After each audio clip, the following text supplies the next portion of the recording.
சுவாசம் டிவி நேயர்களுக்கு இனிய புத்தாண்டு நல்வாழ்த்துக்கள். தெலுங்கு புத்தாண்டு நல்வாழ்த்துக்கள்.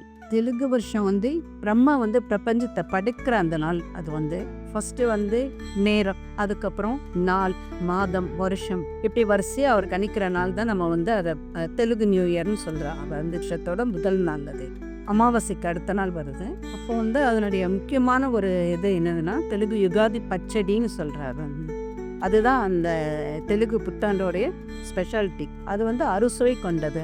அதாவது இனிப்பு, புளிப்பு, காப்பு, துவர்ப்பு, கசப்பு அண்டு உவர்ப்பு, இந்த 6 சுவையும் அந்த பச்சடியில் சேர்ந்துருக்கு. அது சொல்கிற தத்துவம் என்னென்னா, நம்ம லைஃப்பில் நம்ம எல்லா இதுவும் சந்தோஷம், துக்கம், பயம், அச்சம் எல்லாத்தையும் நம்ம எல்லாமே சரிசமமாக எடுத்துக்கணும் அப்படிங்கிற ஒரு தத்துவம் தான் அது சொல்கிறது. அன்றைக்கி எல்லோரும் என்ன பண்ணுறா, காத்தால சீக்கிரம் தலைக்கெலாம் ஆயில் பாத்தை எடுத்து குளிச்சுட்டு அதுக்கப்புறம் புது ட்ரெஸ் எடுத்து கட்டிட்டு கோயிலுக்கெலாம் போயிட்டு வாக்கா. கோயில்லையும் சரி நம்ம ஆத்துலையும் சரி என்ன பண்ணான்னா பஞ்சாங்கம் அதை படிக்கிறா. நியூ இயர் பஞ்சாங்கத்தை படிக்கிறா. அதை பஞ்சாங்க கிரகணம் அது சொல்கிறா.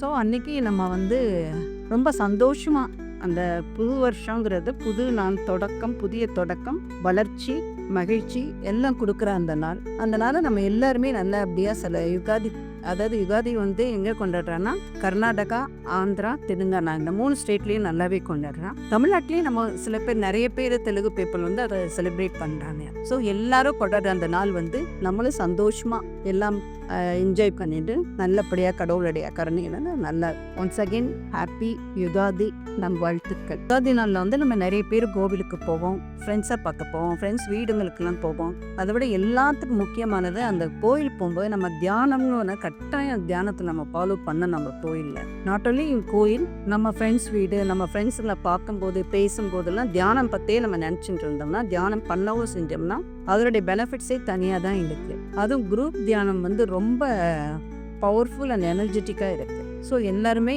இதை நல்லபடியாக ஃபாலோ பண்ணோம்னா இன்னும் நம்ம சந்தோஷமாக நல்லபடியாக இருக்கலாம், நோய் நொடி இல்லாமல் இருக்கலாம். ஸோ எல்லா ப்ளஸ் பாயிண்ட்டும் கொண்ட இந்த குரூப் தியானம் எல்லாரும் ஃபாலோ பண்ணாங்க. அதுவும் விசேஷ நாட்களில் ஃபாலோ பண்ணால் இன்னும் சிறந்தது. தேங்க்யூ.